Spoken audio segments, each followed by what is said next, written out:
Kwe, bonjour, je m'appelle Chouchane Bacon et je suis journaliste pour Nouvelles nationales d'APTN. J'aimerais vous parler des langues autochtones puisque les Nations unies ont déclaré les années de 2022 à 2032 la décennie des langues autochtones. De plus, le mois de mars est le mois des langues autochtones. Pourquoi souligner ces journées ou ces années aux langues autochtones, me direz-vous? Parce que les langues autochtones sont menacées.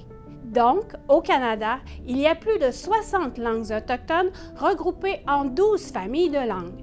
Celle qui est la plus grande famille linguistique sont celles des langues algonquiennes. Au Québec, il y a 3 familles de langues.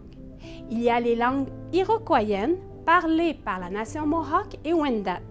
Puis, il y a l'Inuktitut, qui est parlé par les Inuits au nord.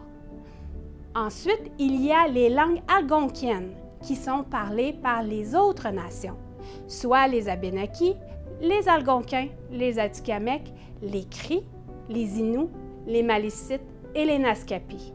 Il y a plusieurs noms de places que vous connaissez et que vous ne savez sûrement pas que ces noms sont des mots provenant des différentes langues autochtones. Par exemple, il y a 4 provinces au Canada qui portent des noms autochtones. Manitoba, qui veut dire le passage du Grand Esprit en cri. Saskatchewan, qui veut dire rivière au flot rapide, également en cri.